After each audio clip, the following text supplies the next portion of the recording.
I'm also co-director of the Speaking and Writing Center. We've assembled this group of faculty representing really a variety of disciplines.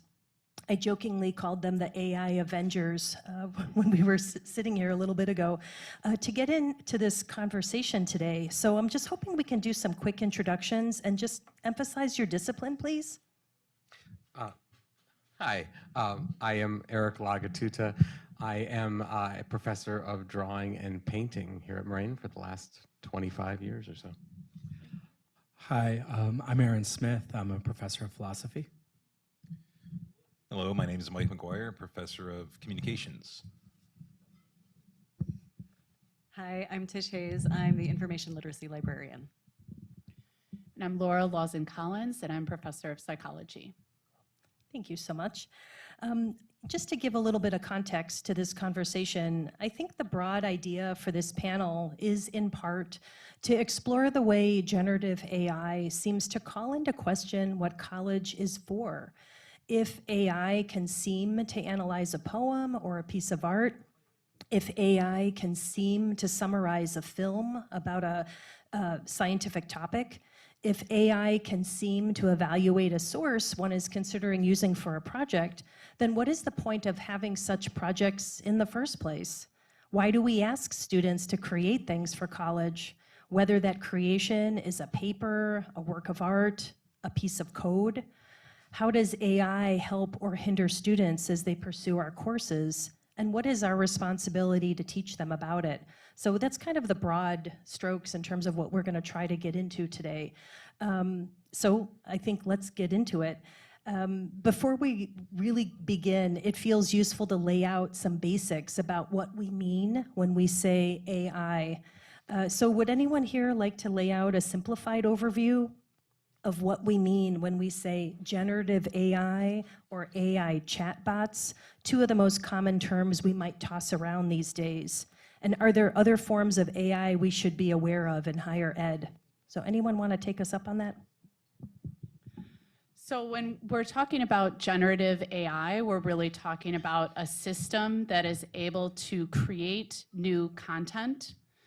And we've generally been thinking about AI and generative AI chatbots as creating new written content, right?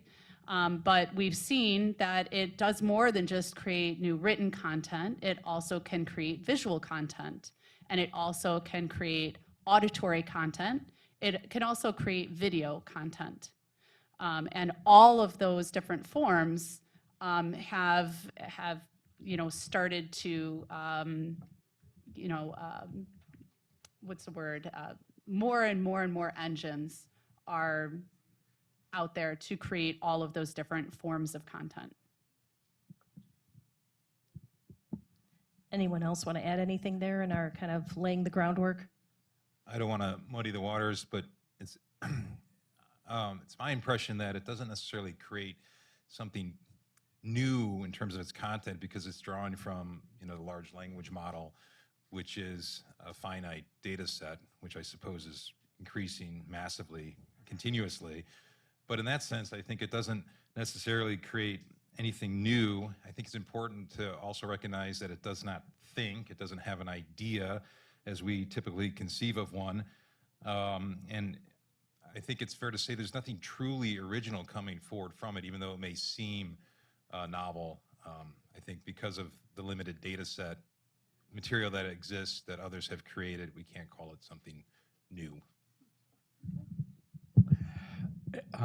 As a philosopher, I might have philosophical differences with that definition because, like, if you think just about like how human beings learn, like it's just like all human learning and all human creativity is built upon like other things that human beings or other creatures have done. So in a way, you could just say that what we're calling AI is just doing what human beings have done, and just like they're not necessarily creating something new, but in that context, we also might say human beings aren't creating something new. Every work of art is built upon the works of art of other people. But I would generally agree with you, like what we're calling AI probably isn't artificial intelligence. I mean, there may actually be artificial intelligence, but that's a really, really fuzzy line and a hard thing to like actually define exactly what constitutes artificial intelligence. But if our line is just creating something new that never has been done before without any influence from other things, that's really hard. And I'm not sure philosophically I could say that anything in the history of humankind could meet that bar. So just to throw out a slight difference of opinion there. Yeah, I look forward when we talk a little bit later about creativity. I think that'll. Yeah, there's a lot that I could say, but I think that if I start that, it's going to be the other question, so I'll wait. Yes, okay. So here's a new question then. Both college students as well as their professors are really living through an interesting moment thanks to AI. It feels like we're in the messy phase of something novel and transformative, where you have various parties trying to use AI for everything, pretend it doesn't exist, monetize it, control it, question it, among other things. What has been your experience so far in terms of trying to navigate and adapt to the emergence of generative AI as an educator?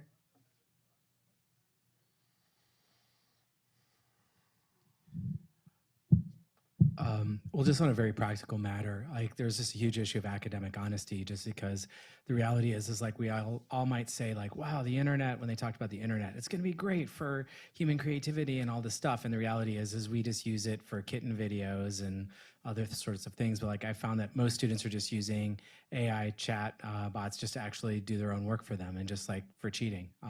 That's been my dominant experience, and then I see some students who use like AI, but they probably don't recognize that they're using AI in terms of like Grammarly and other programs that are actually editing their work, and those are actually artificial intelligence programs. It's just most people don't actually see like Grammarly and other sorts of programs as that. But for me, it's been a big academic honesty issue, just like it's been an explosion in the last 2 years. Yeah, I'm happy that you mentioned that.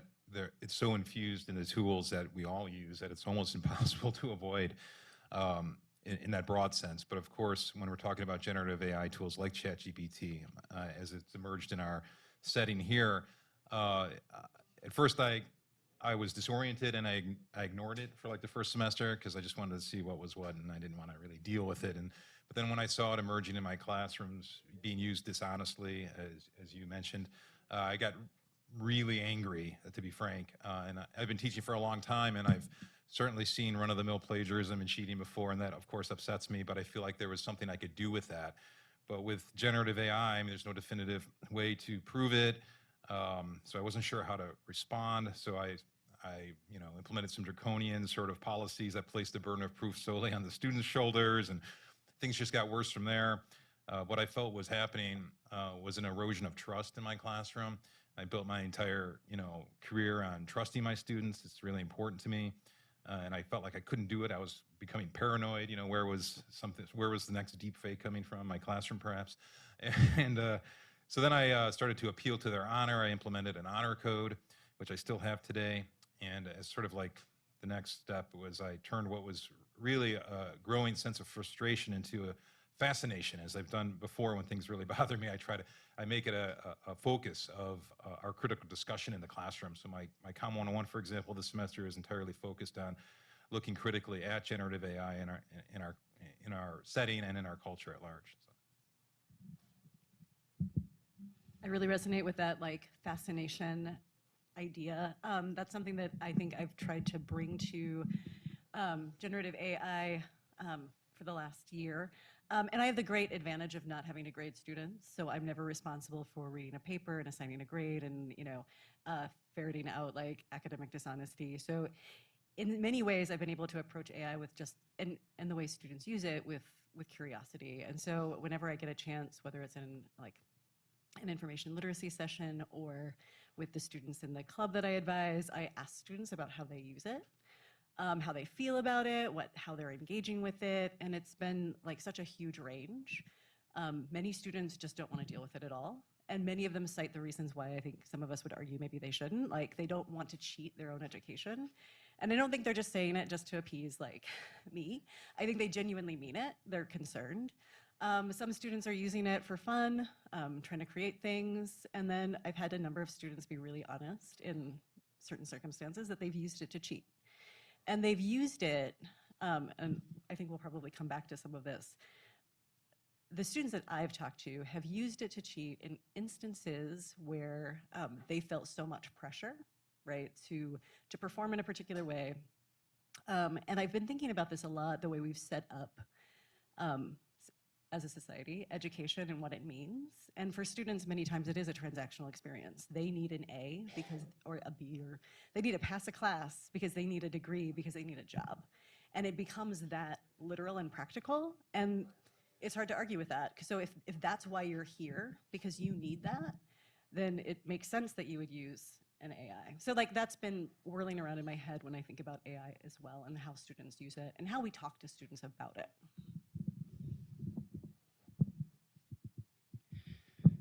So I've worked a lot with Jason King, who's also very involved in AI. He's a fellow faculty member, and he described this continuum, this kind of like ping pong bouncing back and forth between yay, boo.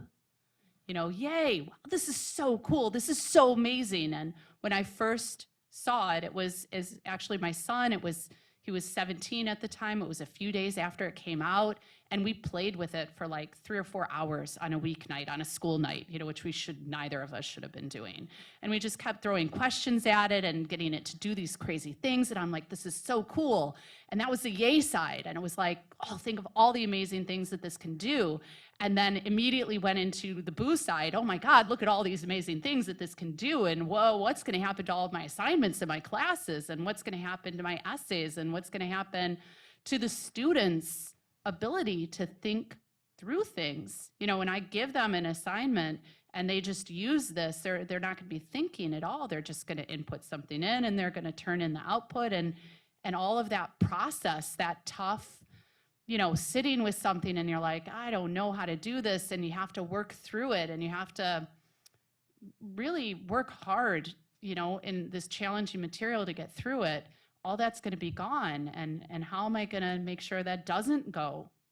So it's just been this kind of ping pong back and forth between, oh my God, look at what this can do, and oh my God, look at what this can do.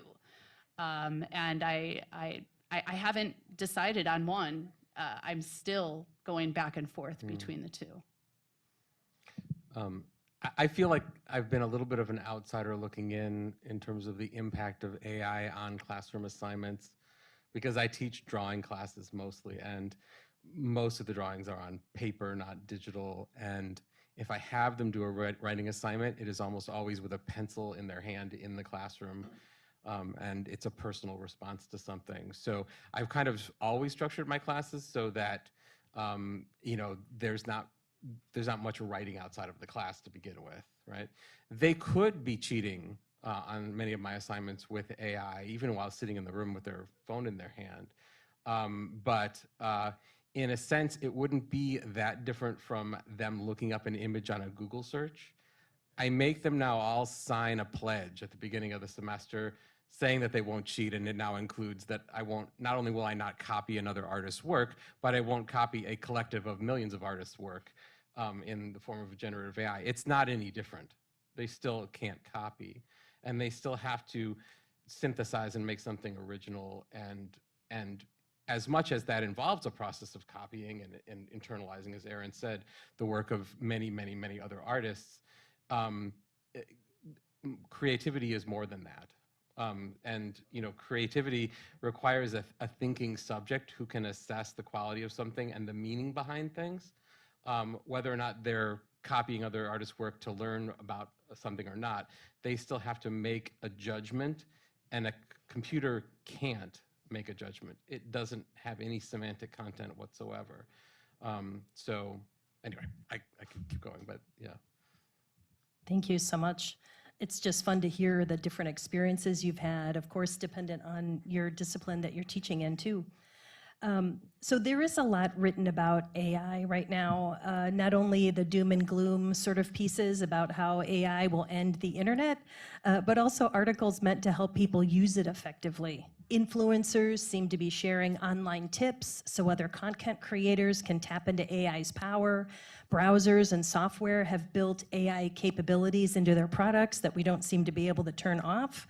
What do you think about the normalization of AI? And does that make it harder to help students see the value of working without it? And I guess, what is the value of working without it?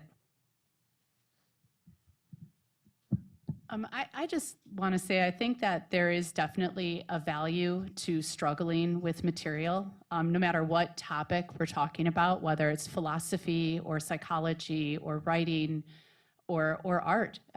There is a benefit, a net benefit that we get when we struggle, and we can't get to that benefit without the struggle. I think back to when I first started learning how to read scientific articles when I was an undergraduate, and I had an advisor who gave me 3 articles to read. These were not long articles. They were 3 articles, and she gave me a week to read them, and I went back home and I diligently opened them up, and I was looking up like every 5th word. I had no idea what they said, none at all. And I went back to her the next week and I said, she said, well, tell me what these articles are about. And I'm like, I really tried. I spent hours and I don't know what these articles are about. I can't explain them in my own words. And it was over a years long process before I learned how to do that. And that process, I think, helped to build my level of expertise for my subject matter. And if I didn't have to do that, I wouldn't have that foundational expertise on which I can hang everything else that I learn. And so that's really important. And I struggle with that because I think that, my students struggle with the same kinds of things.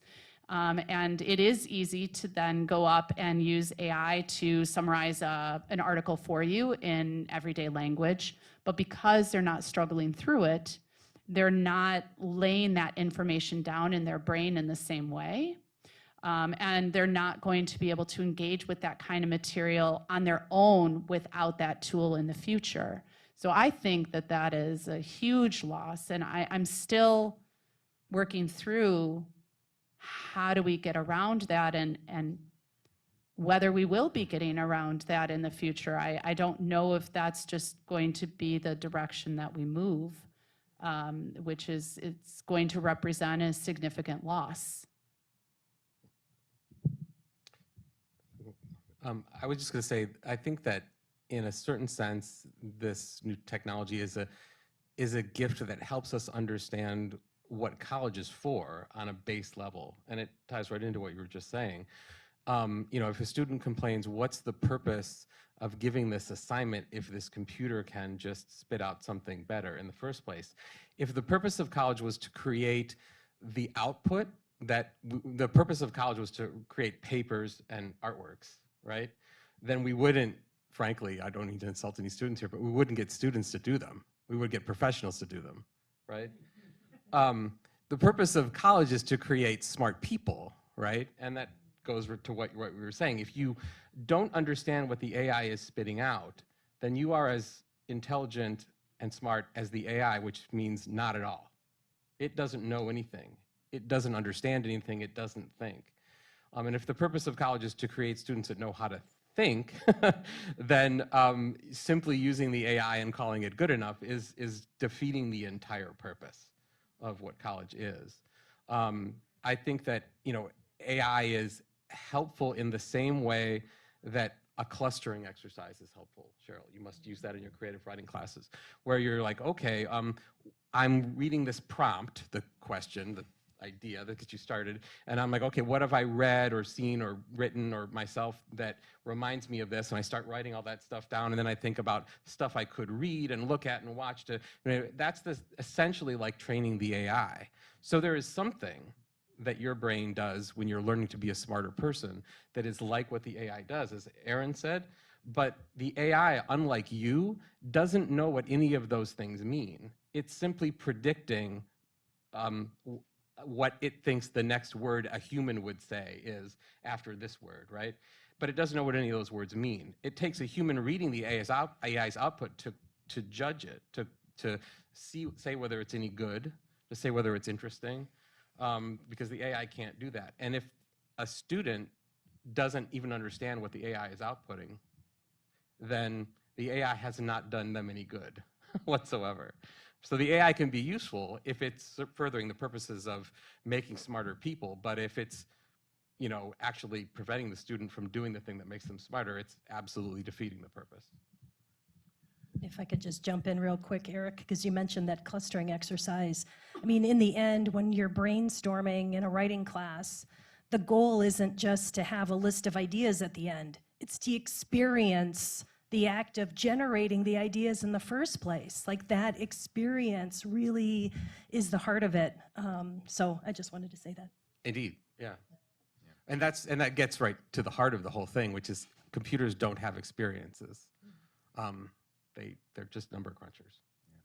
No, I agree with what everybody up here is saying. I mean, but I do think that, you know, AI is so baked into our usual tools, and it will continue to be so. It's not, nobody is saying it's going to go away anytime soon. And I think that those who refuse to engage with it will find themselves relegated to the fringes eventually in workplaces, if not the broader culture. It's not to say that I like that, but I think it is the reality.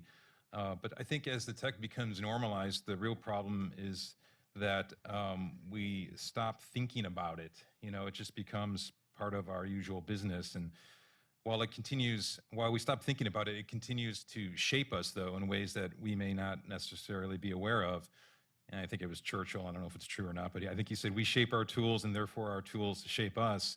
And I wonder how the tool is in fact shaping us. So I think the question was, what's the value of working without AI? I think there's a danger of becoming too dependent upon it in such that it will diminish our space for reflection, decrease our drive to make sense of things, and undercut our reasoning and creative skills. I think that's a tremendous cost to pay. You know, but on a practical level, I tell my students, you know, if you think that generative AI has just made your life easier, you're mistaken, because it is truly up to the ante. You know, if future employers can employ an AI to do the mundane tasks, what are they going to employ you for? I think, you know, I think we need to, you know, it behooves everyone to grow their human capacity to think, to question, to communicate, to create in truly novel ways, to be a highly effective, to have highly effective people skills, to have emotional intelligence and leadership abilities. I think, like I said, the ante has been upped with the emergence of generative AI. I couldn't agree with like what everyone has said more. I mean, this is really good.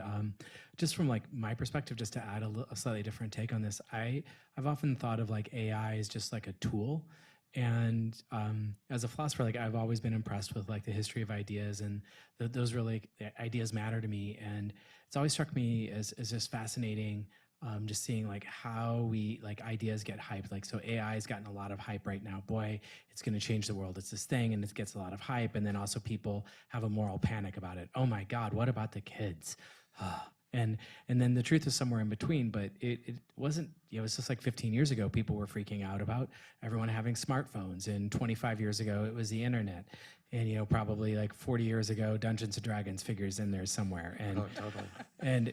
but just like you can go back to like just Romans and find Romans complaining about the kids today that they don't learn in the right way. They're reading all these books and they're not memorizing stuff. And it's just like, it's AI is just a tool, like all these other tools that human beings have had over time.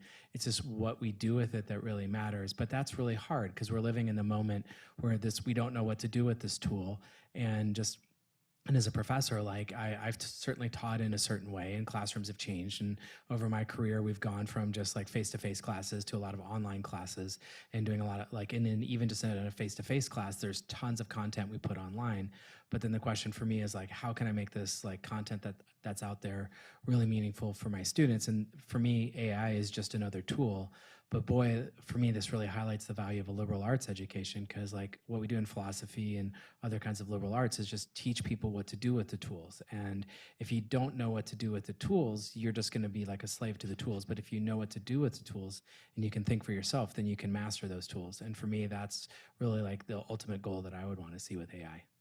In a sense, nothing could be better for the humanities than the advent of this AI.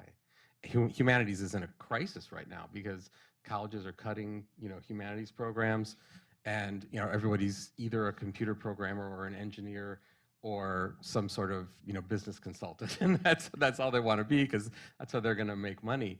But many of those high-tech jobs are the things that the AI is going to be best at. Writing code, it's going to be better at that than you. But assessing value judgments, the things that humanities people do at a daily basis, right? Looking at an argument and seeing whether it's reasonable based on what the argument means, not a set of random symbols that are meaningless. These are things that the humanities is good at. In a sense, we could see the optimistic side of me says we could see a renaissance in the humanities, because the thing that you are that the computer can never be is the stuff that you're going to learn about in an arts and humanities class. So take those. This is a little bit of a tangent, so if you want to just stop me in a moment, please do. But your tool comments really made me think about this. Yes, I agree. Like, you can use AI as a tool, and that's how I think many of us think about it, is this tool that's functional, that we have control over, that we're going to learn how to use really well and make decisions about how we use it. But right now, the people who are creating all of our generative AI tools are people who are very concerned and have very clear alliances with making money and benefiting a very small subset of humanity, and are creating these tools at great cost to the environment and great cost to all kinds of other things. And so I feel like, yes, it's a tool, but we need to also examine that tool and what is that tool capable of beyond what we are imagining it, and how is it impacting. If we use it, no matter how we use it, it's still having an additional impact beyond its use as a tool. And so I guess I think that ethical question of both how LLMs are created, how they're trained, the impact that it has on the environment, that whole ethical question about how this tool functions in society beyond our own use is something that we have to consider. And I think we have to prepare our students to consider. I mean, the decision about whether or not we use AI and how we use AI should also be informed by its function in the world, I guess. Mm-hmm. Yeah, just to add to that, I wholeheartedly agree that one of the things that we've just utterly just failed at as a society is making technological choices for the collective. We've just sort of ceded that to the benefit of just a certain for-profit group at Silicon Valley, especially with tech in the United States.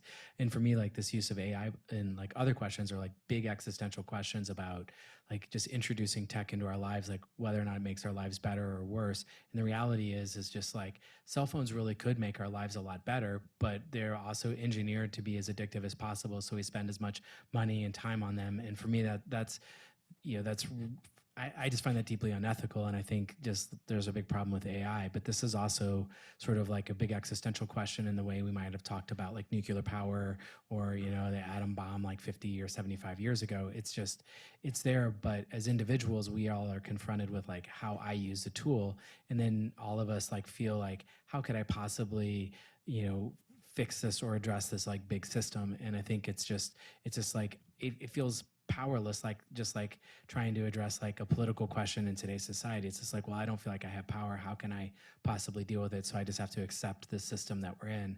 But that's the sort of problem, is just we all feel collectively stuck, and how can we deal with it? And I don't know, but that's just a great question. When I'm most scared about AI, I think about social media, which for the last 5 or more years I've been completely off of and refuse to go back on it at all, because I don't want a mind control box in my pocket.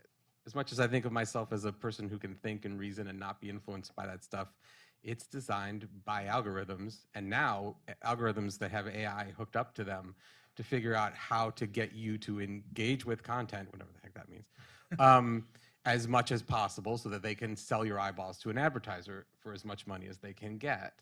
And generating outrage, generating controversy, catering to your basest instincts are something that they are, people who create this content are very good at, and they can get the AI to be even better at targeting you with it, and manipulating our politics and manipulating your role as a consumer and a voter and all these things. So that's where I get most terrified, is how it can be used by unscrupulous people to manipulate us. When I'm least scared, I ask the question, how different is this AI-generated content from Wikipedia, right? We've had we've had this thing where collectively So many thoughts and thousands and thousands of people collectively gather information, and we know Wikipedia is useful, and we also know its limits, right? We know that because it's collecting, input from all sorts of people, that you can't totally trust Wikipedia. You have to be able to look at it rationally, reasonably, compare it to other sources, and know how it's useful and how it's not. And whereas Wikipedia is collectivizing human knowledge from people and human editors, AI is doing that through an algorithm, but it's still collectivizing from training on human authors. So when I'm least scared of AI, I ask myself, and maybe Trish can talk to this more, like, how is AI really all that different than Wikipedia? As soon as that came in, students would copy and paste from Wikipedia. Now they copy and paste from the Gen AI thing. It's the same deal. Or is it? Tish, I think we need to hear about Wikipedia. I have so many thoughts and feelings, but this actually also leads into the next question. So maybe I can do this and other people can then jump in. But okay, for me, the big difference between Wikipedia and Gen AI is that Wikipedia is sourced from many spots, right? So yes, you have many contributors, and those contributors can just drop in, edit things up, and that's really why we've talked about it as maybe not as the most reliable source, because anyone can come in and edit it. But what what Wikipedia does is that it mostly requires citations. Like, people add in information, but they're also citing the source. So you have a Wikipedia article, and you have 50 sources that you can then go and investigate. So if you have questions about what's in that Wikipedia article, you can absolutely then find out where that information came from. And that is the big difference between Wikipedia and Gen AI, is that we don't have any insight into the training data.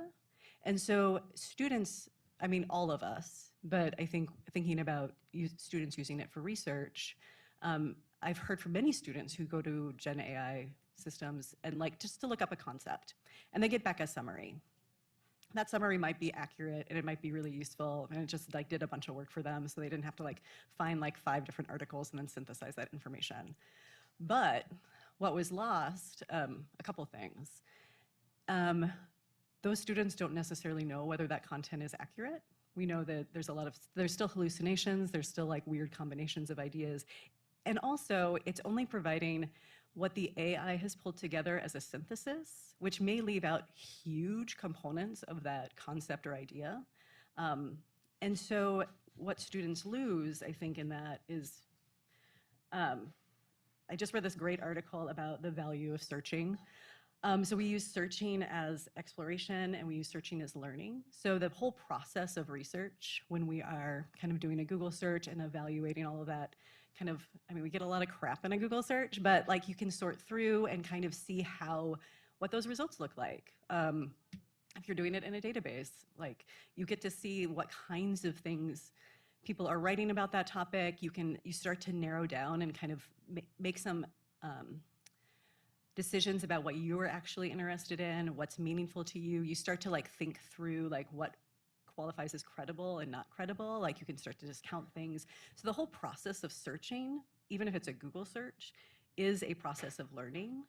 I'm really good at Google and evaluating a search because I've been doing it for a really long time. Someone who hasn't been, and in a particular context and with an academic background, but our students haven't been doing that for a long time and maybe don't have that expertise. So that's a really important component of learning, is just that search process, whether that's in Google or a database, or even reading a Wikipedia article and then seeing where all of that information is coming from. And so, yeah, I think all of that is super valuable. And when you have that summary, you're not doing any of the learning. You might learn something about a topic, but who knows if that's even accurate? So I have that's my take. I have a couple of quick thoughts on that. Touching on something that Aaron said, and then touching on something you said about Google search, because I have a very funny story.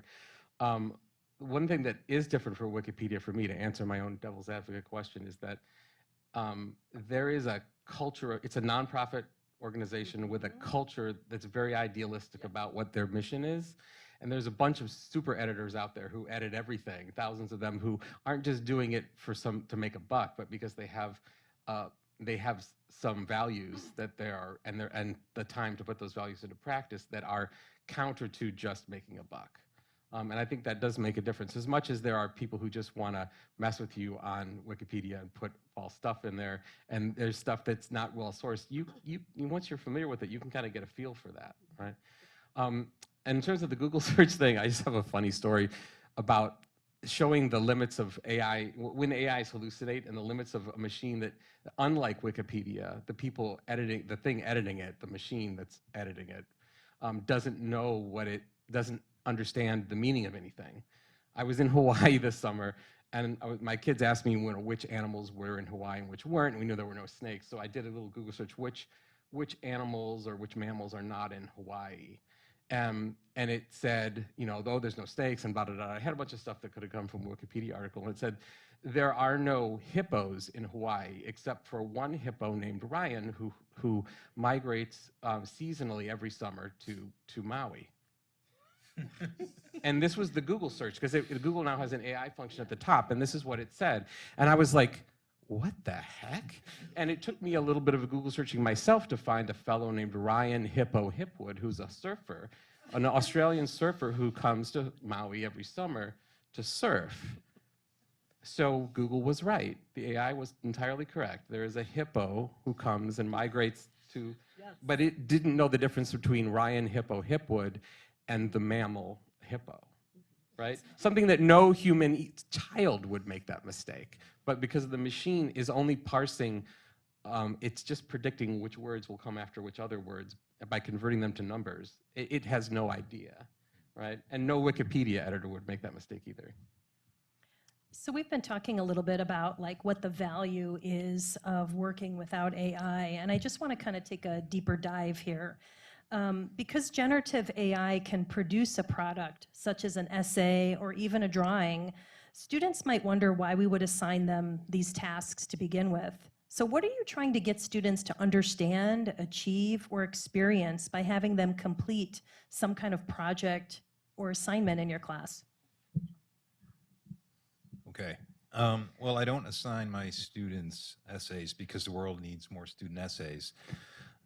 Because that's not the point. I mean, the point in my writing classes, writing as I see it is thinking. And the work that we do teaches us something. I think it teaches us something about conversation, which is to say a set of social communication skills, audience awareness, understanding of context, purpose, situation, negotiating meaning, finding meaning for ourselves through trial and error sometimes. I think it also teaches us critical and creative problem solving, the process through which we strive toward original thinking.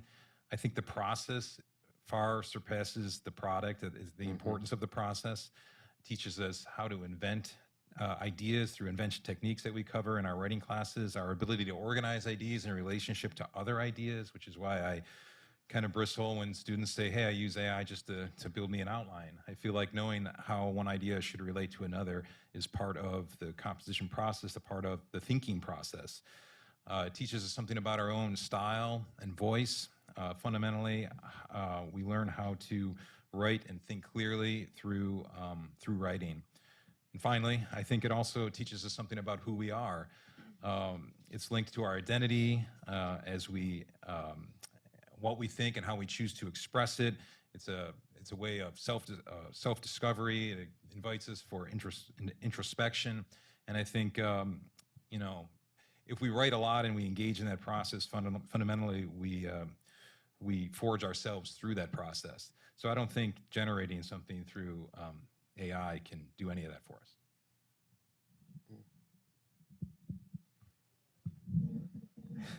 Thanks. You've actually pretty much covered what I would say. But just to kind of add to that, like what I see assignments are doing in classes, like students are really learning like critical thinking skills. There's a value for me in philosophy. I think there's a real value in like slow reading things. Is just like the way in which we use social media and the way in which we're really adapted to our environments, like forces us or pushes us to just like looking at things quickly, and we get distracted. Like someone, I just saw like 12 eyeballs look over there, something happened because we just got a little distracted, something happened. But the reality is like concentration is powerful, and reading things slowly and carefully, you get to start to see more meaning, and you can start to understand stuff. And when you read like a sentence, like if you just, skim, if you read like a philosophy work, like a novel, you're just gonna not really understand anything. But all of a sudden, if you slow down and read a sentence, a paragraph, a phrase, you start to say, wait a second, there's a little bit more meaning here. Then you can start to look at someone's argument and someone's ideas, and then you can start to think, what do these mean? What do these ideas mean? And then if you start to do that, then you start to like critically engage with it, and you think about it. You say, is this right? This is wrong. Do I agree, disagree? What do I need to know? And then also the same sort of thing with writing is that it's just like if you just write, you learn to write, you can do it slowly, you can do it carefully, and then you can do these things. And that's the real value of like critical thinking and just like doing the work for yourself, is that you actually get better at it. I think philosophy and most of like what we get in a liberal arts degree is a lot like engineering. It's just like or just like failing. It's just like you're going to make a lot of mistakes, but that's how you get better, because you learn your limits. You learn, I don't understand this stuff, and then all of a sudden you get better at like reading things and understanding them as the semester goes on. And if you just take shortcuts, it just doesn't get easier. But again, that was all just essentially a footnote to what my colleague to the left said. So. Yeah. And I would add to that, as you were saying that, you were using the words, I was thinking in my head, it was amazing, like psychic. The mistakes and the limitations. And you were talking about it in terms of overcoming them. And I'm thinking about the mistakes and limitations as a feature, not a bug, in terms of the way that I teach art. Because in one sense, art teachers have been dealing with this problem since 1816, when the camera was invented. And all of a sudden, this thing that artists spent years and years training how to do could be done instantly by a machine way better than you can do it. And so what was the result of that? Modern art. The artist said, by the way, the thing that camera does isn't the important thing. Here's the thing. What is it that a human does that isn't like what the machine does and can never be like what the machine does? There are limits to what we can do, right? There are mistakes that we make, and a big part of the creative process is finding the meaning in those limitations and those mistakes, and then expressing that meaning to other humans that can understand it, that also have similar limitations and mistakes. And there is nobody but a human that can do that, and the machine never can. That's what I'm saying. I just want to jump in real quick on that idea of limitations and mistakes, because it's such an integral part of creative writing, and they're kind of happy problems, right? I mean, if you try to write a narrative, which is what we're doing in my 101 right now, there's a lot of mistakes that students make, meaning that there's problems with the drafts. They can't figure out how to solve them, how to tell a certain part of the story. If you run it through AI, it can just kind of create this version of the story, but it's really in the problems that you got to dig in and try to figure out a cool solution. And in that process, improvisation happens. Like something just occurs to you the more you struggle with it, and it'll be some really cool thing that only maybe you would have generated because of your experiences. And that's kind of the fun part. I think about it in terms of artistic style. So in my drawing one class, I'm like, oh, that doesn't look like the vase. Make it more realistic, right? But in my drawing two class, it's not about that anymore. Your style is what happens when you can't control for the mistakes that you make, right?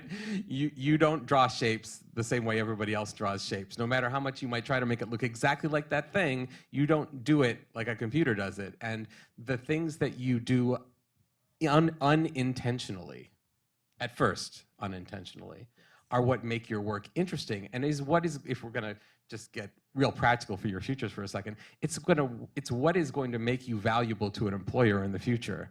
Your uniqueness and your own limitations and mistakes. Once you learn how to harness those and then use them, become not limitations or mistakes. They become something you do better than everybody else in the world. Anyone else have some things to say about assignments and, across our disciplines, or are we? Yeah, go ahead. I mean, they've already said, what I wanted to say, which is it's in the process.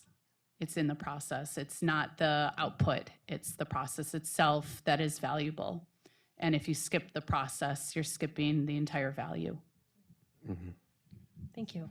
So Eric had brought up a while ago the idea of creativity. So maybe we could do a deeper dive on that. So is it appropriate to say that AI is creative? What are the similarities and differences between human creativity and the processes AI uses to generate text and images? And in this era of AI, do you think we need to change how we teach creativity?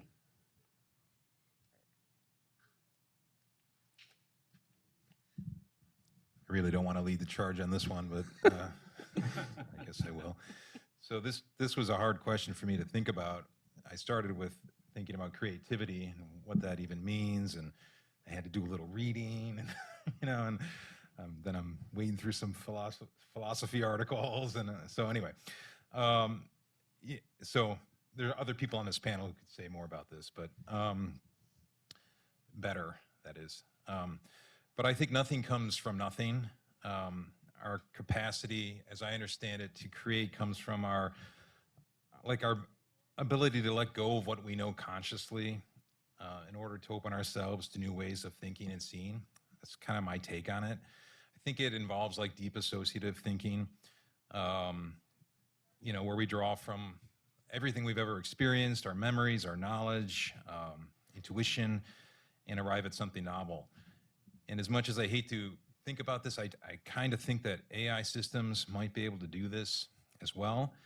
But then I got into some reading, and I think maybe Aaron, you could help me out with this, but about creativity. I was reading the philosophy dictionary or something like that, and how there's 4 conditions that are typically stated as that something needs to measure up to in order to be called creative. It must be surprising, that is something of value. It must be original, that is to say not copied. It must be spontaneous, which is to say not provided produced with clear foresight or an intentional control, like those accidents, like you were talking about. Mm-hmm. And it must be agential, meaning that it's not random. It can't be just observed in nature, like a beautiful sunset or something like that, but rather there needs to be an act of agency behind it. The sunset, the waves crashing on the rocks, those are all beautiful things, but they're not an mm-hmm. act of a human agency or AI agency. I think those 4 conditions, the only one that I don't think AI can be creative using those 4 conditions, because I don't think it has agency. It has no will beyond that of mm-hmm. The engineers who designed it. So, but I feel like that might be temporary. I don't know. So. Well, I was just going to say that I do think that the output that an AI gives is a creative product. It is the creation of the programmer. Yeah. The programmer is the one who figured out how to take things that they understand and have meaning, how to glean things that are meaningful to other humans, translate those into numbers. The machine itself, the program, is not intelligent or creative at all. It's a transformation machine. It takes one set of numbers, transforms them into another set of numbers via a mechanical process, right? So the creative thing that's a result looks a lot like what a human creator would do, in that it's remixing stuff that other human creators would do. As Aaron pointed out, that's what we all do as creators, right? But the only creative agents in the whole process are the humans involved, and that it can never be any different, right?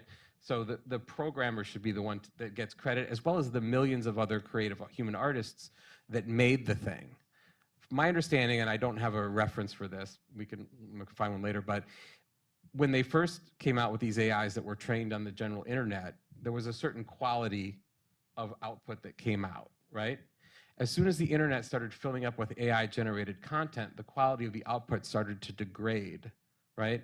The further you get away from the original human creators, the less meaningful and quality is the output.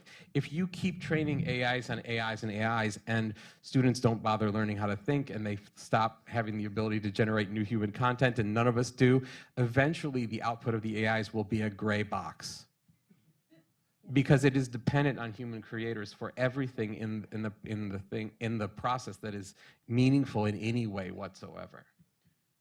If I could just jump back in real quick, I think the question of whether or not AI can be called creative, I don't know if that's really the point. I mean, I think the more important thing to point out is that AI systems, they will not replace our own human drive to create. And I think that's what gives us joy and meaning in life.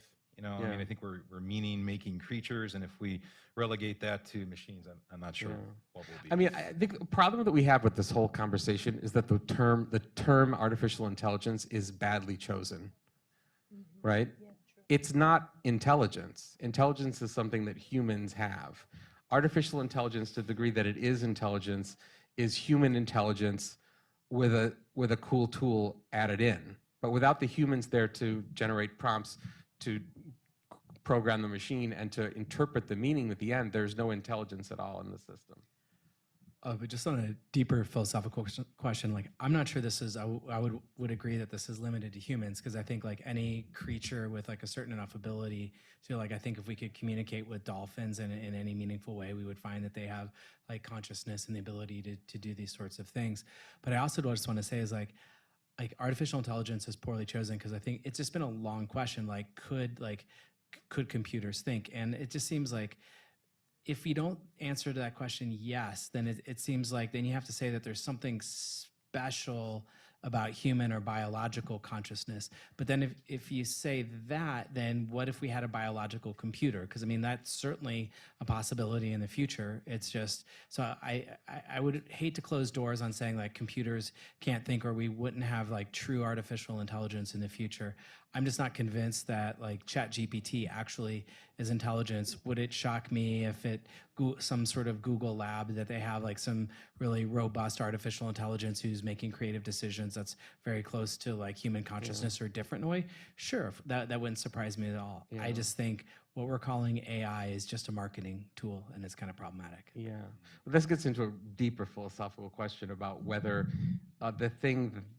the thinking that we do, our own consciousness and our own awareness and our own thought and our own intelligence, is like a computer, right? Or not.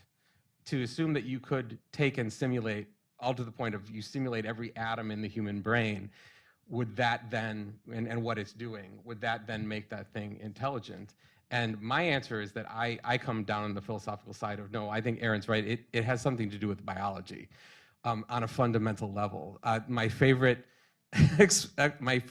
phrase explaining this, I guess this is an example of the pleonastic fallacy, right? The assumption that differences in kind can be overcome. Aren't really differences in kind. They're just really big gaps in quantitative distance. So if we just we just make a computer that's complicated enough, it will become a conscious thing, right? And that is, my favorite quote on this is by a philosopher named Bernardo Kastrup, who's also a computer scientist, who said that claiming that if you make a computer complicated enough, that will make it a conscious subject that's aware of itself, is like claiming that if you make a really complicated computer simulation of a kidney, that it's going to pee on your desk. It's not ever going to happen. It's logically impossible, and it's an infinite gap. No matter how complicated you get it, you can go halfway toward infinity, but the other half of the way there, you can't ever get. I just have to disagree. I think that's a heck of an assumption to say that computers could never think. Like on a base level, like if we just think like you're sitting over there and you're thinking, I think you're thinking, I hope you're thinking, and then what creates your thinking is a whole bunch of brain cells, and those brain cells is just a whole bunch of like biological code, and it's together as a beautiful, wonderful whole. But it's still just like a bunch of code and a bunch of parts, which is kind of what a computer could be. This is where you get right down to a metaphysical assumption. Is your thought process something that your material brain is making?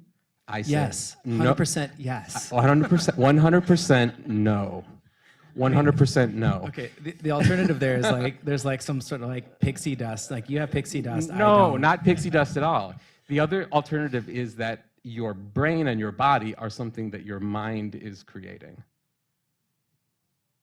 In other words, now we're getting deep into the waters here that we're never going to get an answer to. So Aaron and I can have this conversation later if we want to. Eric's office is across the hall from Yeah. mine, so we can talk later. Good.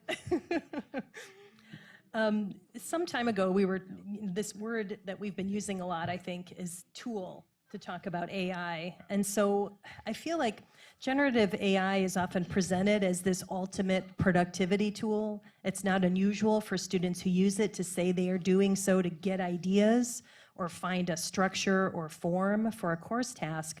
So can we get into more of the ethical boundaries here? How do we help students figure out how to navigate these situations? And are there policies you've created to allow or prohibit AI use? Let's talk more about ethics.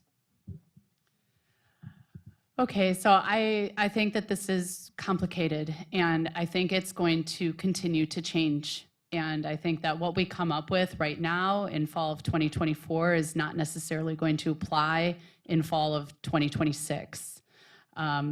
So I think it's important to continue to reassess policies and what ethical AI use is going to mean in your particular class and for you as a student as well.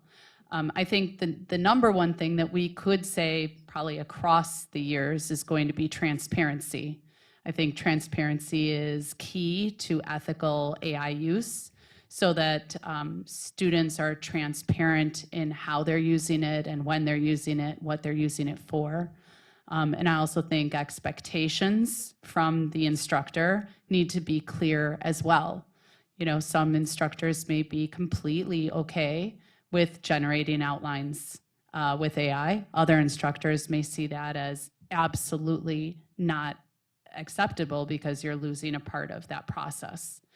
So I think expectations need to be clear, and I think that transparency is key.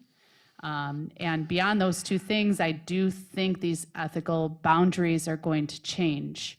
You know, I think about a time in probably the not too distant future when AI is just completely integrated into Google Docs and into Word.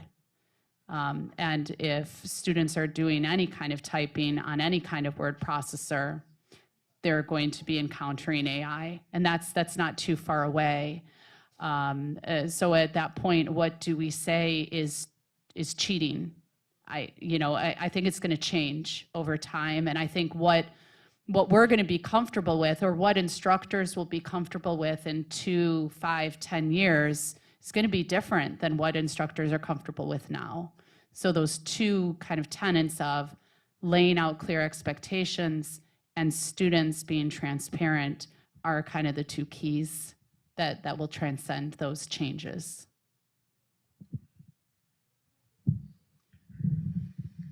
Yeah, like just from an ethical perspective, like this is a question that I just sort of wrestle with is and this is also just like this sort of difference between like individuals and the collective, which is that like, for example, like in society, I'm just generally a fan of like saying we should have as much freedom as possible. It's like what you want to do with it is up to you. Like, for example, like if you were to say, hey, Dr. Smith, what do you think about like legalization of like prostitution or drugs or gambling? I'm like generally in favor of yes, like, right? Like, it's just like, I don't have like a philosophical problem with that. And I think it's just sort of like, it seems reasonable like for society just to have like rules around that. But then there's also this other idea of paternalism is just like, at what point, like I know, for example, that gambling causes a lot of problems. And for example, with legalized gambling, what we're doing in our societies is basically taking a lot of money, generally from people who probably don't have a lot of money to gamble. And then they're just like giving this money to just essentially stockholders, which I have a kind of a problem with that. So like one way I sort of like deal with this and to tie this back to like AI use is just like can I create assignments that remove the temptation? Because like on one hand, I want to say, just students, just be honest. That's the ideal. Don't use it unless you're letting me know or in specific contents or context. But on the other hand, you know, one very simple way of dealing with this is just remove the temptation. So like one thing I've done in my face-to-face classes, and I've certainly heard this from a lot of other instructors, is just like where I might have had an exam online, you're just like, well, let's just go back to a pen and paper exam. Like you just can't use it, then there's no issue of trust with students. But then that also is sort of a larger issue that I wrestle with, is just like, how paternalistic do I want to be with my students? Like taking away their possibility of making their own ethical choices and learning from them. And it's hard because like one hand, temptation is something we all need to overcome, but on the other hand, so much temptation can be bad, and I don't have a good answer for that. It's just something that we have to wrestle with as a democratic society. I mean, I've already mentioned I've taken some of the paternalistic route to make them sign a policy and, you know, structure assignments so that they have to do them in the classroom with a pencil and the paper in front of them. And all of that is basically removing the temptation or making the temptation really scary to them. I also like the carrot as opposed to the stick, which is to give them assignments where I ask them to make the art or the writing that they're producing reflective of their own experience. So they could ask an AI to make up something, but the AI doesn't know them unless they start typing in lots of stuff about themselves. And they're less likely to be interested in doing that because I'm asking them to really give me something that reflects their own experience of the world, which, as I've been arguing, is what ultimately is going to make them a valuable member of society. So I think if you give them the carrot as well as the stick, that it's more helpful. So I do not allow the use of generative AI in my classes except for cases in which we are, you know, transparently critiquing its output for a particular project. Again, it's because it's the product. It's not the product we're after, but the process in my writing classes.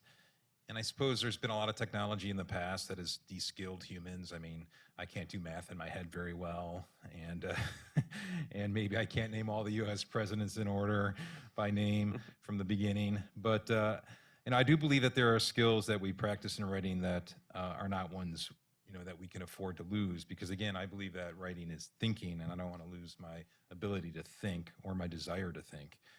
To me, critical AI literacy is a discussion that, like the one we're having now, and I think we need to not be passive consumers of any new technology, but we need to think about how it is in fact shaping our lives and have those kinds of difficult conversations. You know, I'm not only a composition teacher, but I co-direct the Speaking and Writing Center on campus with Cheryl. And we just recently completed a kind of a position statement with respect to generative AI for the Writing Center. And one of the threads through that position statement is that we want to provide an open space for conversation about this technology so that we can think about it critically and we could decide we could help people come to our center, we could have these conversations, and we can decide whether or not it's something that we want to implement in our own processes to understand what can potentially be gained, but also what might be lost, and when we might want to choose to use it and when we might want to choose not to use it. So I think understanding the implications, the consequences, the cost of engagement with something like generative AI is an important part of this discussion. So I want to make sure that we have room for questions, but I just want to give our panel a chance to just add anything that you really wanted to get out that we didn't get a chance to talk about.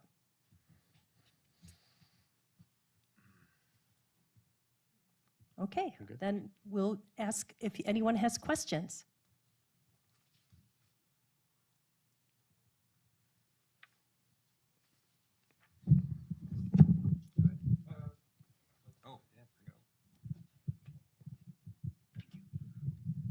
How do you feel about the students who use generative AI in your classes? Like, if you caught some students like using AI in your class, how would that make you feel? For me, I have a lot of, and you know, this is going to be different, I'm sure, for every instructor. There's definitely a level of frustration, but there's also, for me, some empathy and some sympathy. I think oftentimes AI gets used when students feel stuck or students feel overwhelmed, or I believe, Tish, you know, you were saying about just being transactional.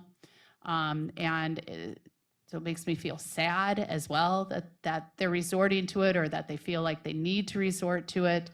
And I really try to approach students who have used it, especially when it's on like an initial small assignment. I try to approach them with empathy and understanding and, looks like this is AI generated. Let's talk about this. I'm not angry. I'd like to understand why you were using it and how you were using it. And let's do it again in a different way. Let's do it with you thinking through it instead. I feel if you come at people with, accusations, if you come at students with a lot of accusations and a lot of anger, that ends up making students pretty defensive, and you're not getting to why they're using it, which I mean, some students are probably using it because they just don't feel like doing the assignment. That's a possibility as well. But I think you get a lot further, get more understanding if you come at it with more of a let's learn about this, learn about the reasons why you're using it. And also, let's now approach this assignment in a different way. So that is exactly how I wish I could feel. I mean, it's That's what I was going to say. Yeah, right. I mean, it's what I aspire towards. I do, but and I'm getting there a little bit day by day. But I have to say, I mean, I was surprised at my own sort of visceral reaction to being hit with what seemed like blatant AI, generative AI usage, dishonest use of it in my classes, and that was part of my sort of journey here. And I was trying to think, like, why is this so upsetting to me? And part of it is I just feel like when in a class like mine, we're sharing writing with one another, we're sharing our thinking, and the way that I run my class, students read one another's writing and they comment on it. I read it, I comment on it. We have entire class workshops where we sit around talking about somebody's writing, and I'm thinking now and getting angry about a time when we went through all of that effort, all those people reading and caring about a person's writing and giving them heartfelt feedback, and then later we learned it was completely generative AI. And what a tremendous waste of everybody's time and effort. And that just makes me angry, not just for the waste of my time, but everybody else's. And I feel like, so anyway, that's just where I'm coming from. I mean, I do absolutely intellectually understand what you're saying. I want to get there, but I have this emotional reaction because it just feels like such a betrayal of the process. I know I have that too. And, usually the cheating in my class is not because they use an AI, but because I've had people turn in somebody else's drawing and say it was their own. And it's that same feeling of, you've betrayed a fundamental, tenet of the purpose of this class, and it makes you mad. But if your real question is, how do I feel about a student who does that? To be perfectly honest, I don't know whether you guys would agree with me or not, but I mean, I know my students to a certain degree, some more than others, and I know things about them, and I'm not going to feel the same way about every student. I'm going to feel a little bit different about. I've had people use generative AI to write me emails, and I felt confused. That was my first thing, and then I felt a little sad, and then I realized that the person was English as a second language, and they were probably just embarrassed to write an email that wasn't coherent and logical, right? So that is different than if a different student who I knew different things about. And so I can't be objective in that way. My feelings about it are going to be colored by what I know about the people. But we all try to step back from it and not let you know what our feelings are personally, and to respond in the reasonable way.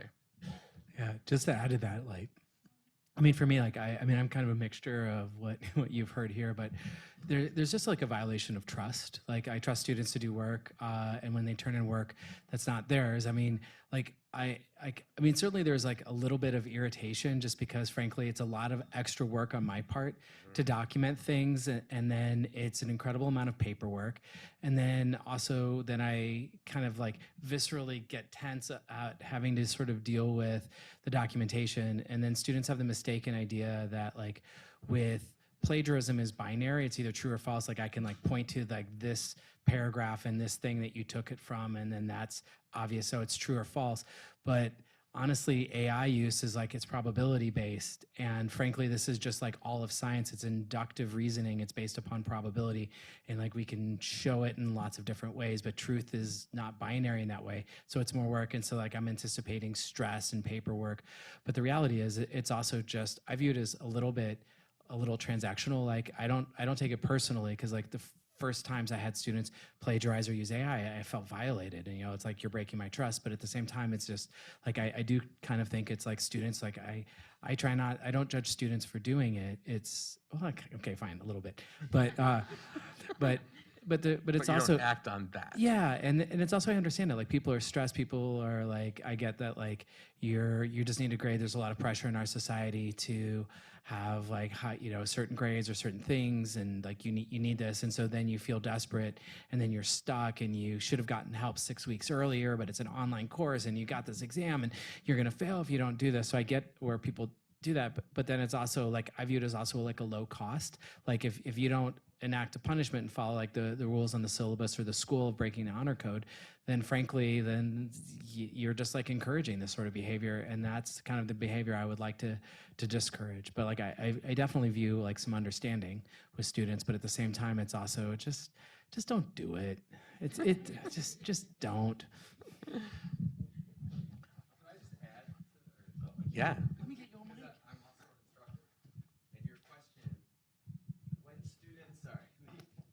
The analogy I've used a couple times recently is like with baseball. I say as a writing instructor, we're in the steroid era, and the distrust extends beyond the students who like you find that have done it, and you can't quite read everything the same way in this moment, and that's another thing that kind of makes me angry and depressed. I don't want to go into it with the distrust, but it's just so pervasive right now that I can't approach, reading a section of essays without anticipating it. And then so sometimes I'm seeing ghosts or whatever, and I'm sort of not believing what I'm reading, and that's a new feeling, and it really does impact all the students when just a few do it, because we're seeing it in every section. It's more than just a few. And In paper-heavy classes, can you estimate what percentage of papers get turned in that you run through an AI detection and it comes out with a positive hit? I don't do any You don't AI do it? detection, no. Does I mean, anybody do that? I mean, when the Because third... I've heard nightmares of people saying half of the essays in this class are AI generated. So I just did a survey, faculty survey, and it was there was definitely some bimodality to the distribution of what faculty were estimating usage was at. So there was a group of faculty who said, well, I'm not seeing it. I don't see it anywhere. There were a few people who said it's 0%. I don't see it. And then there were another group of faculty who said it's in everything. And they said that average, I think, was in the 70s. They were suggesting. Now, the average that I got from everything was about 25-30%. So, but there were these two different groups who were really weighing it down on either side. So I think that it depends on also how you're defining it, and Bill actually had my daughter in his class a few years ago, and I think about her writing and how she was kind of an unusual writer, and I wonder, what would her papers have been tagged as today if someone would have read it right off the bat? Because it was unusual, maybe, would have been more likely to have been tagged because it's in the front of your mind, and if it's unusual and it's not typical student writing, maybe it gets tagged or targeted. Yes, I definitely get that logic there. However, my experience so far is that AI writing has some very obvious characteristics. And the way in which students use it, I know that you could be more sophisticated in your prompting and all of this, but they're not. And so they're using it all in a way that gives a very obvious, oh, that's AI. And so any writing with personality Like the very thing, I mean, I think you made such good points throughout, but like the limitations. I talk to my students, several are here, about your syntax. It's like what makes you you. And it's the very thing that AI, it has a syntax, it has like organizational patterns, it has certain vocabulary. We could go on and on that are just generic and quite obvious that with your daughter, excellent writer, any inkling of individuality or personality, it does not register as AI. It really does not. That's not been mine. Like when I'm suspecting, and so far, I think I've had, well, I know that I've only had one false positive, which resulted in a really good teachable moment and experience with the student. And like, I now have a relationship with that student beyond what I would otherwise. But every other time when I've suspected it and had the conversation with the students, it's been correct. I'm not saying I've caught every example. There are certainly ones that have gotten through that I haven't, but it's just like, it's rare. So any peculiarities in the writing, any distinct, which become obvious as they write more throughout the class, AI doesn't do that.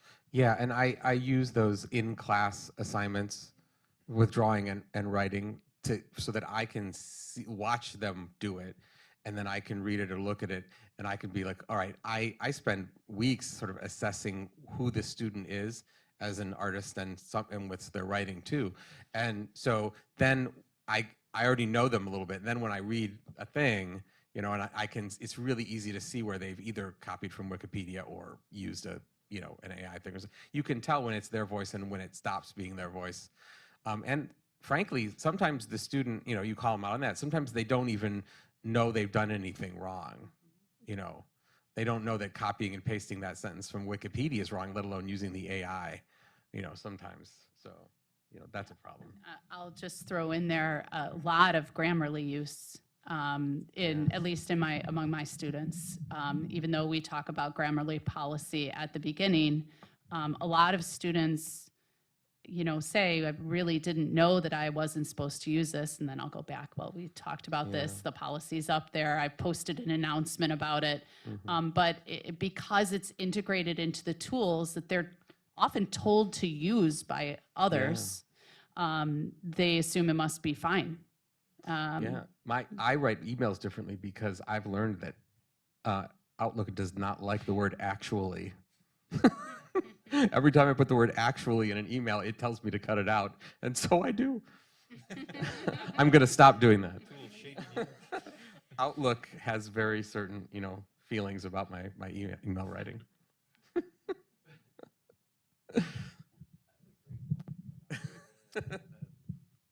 I just wanted to ask, what challenges have you all faced personally because of AI? Time and more time and then some more time. It just takes a lot of time, more than we used to spend. So I think that that's an issue. And I think what other people said about trust as well, and what Bill said about trust, that, there's this concern, well, is this going to be AI? Is this assignment going to have AI in it? And, if there's one or two that have AI, then I'm going to have to, follow up, and I'm going to have to dig in a little deeper. I need to make sure that it is AI, or is it a false positive? It's a lot of time, and it's also a lot of, a change in sometimes the dynamic, in terms of the trust. On the other side, though, I will say that there's a lot that AI can do as a tool for teachers. So I have found that it's helpful in generating some new activities in classes. I've been teaching for a really long time, and my stuff can get stale. So coming up with some new examples, or a case study, or an activity in class, or something hands-on. It's great at generating long lists of ideas that I could potentially use. So that on that side, that's been helpful. But when it comes to grading, it's been tough. This is going to sound really weird, but one of the things that I have gotten out of AI becoming so ubiquitous and coming in on these kinds of debates like we're having now and issues with it coming into the classroom is that it's been really, really artistically helpful to me because I've been writing a graphic novel about artificial intelligence and integrating into society for the last 15 years, and things that I was writing about and drawing about 15 years ago are now in the newspaper every day and in the classroom every day. And so it's been really, really helpful to me as an artist because it's been my subject matter for so long. I know that sounds weird, but it's absolutely true. It's why I was so excited to be on this panel.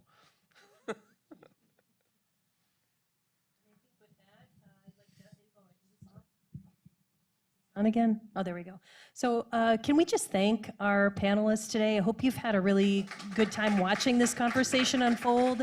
It's been real fascinating today, real appreciative. Thanks, everyone. Thank you for putting it together.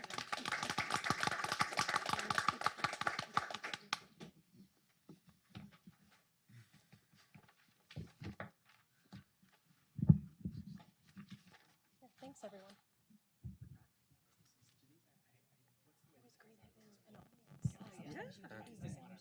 Yeah, I know. I usually, like, when I've done them in the past, I bring my class.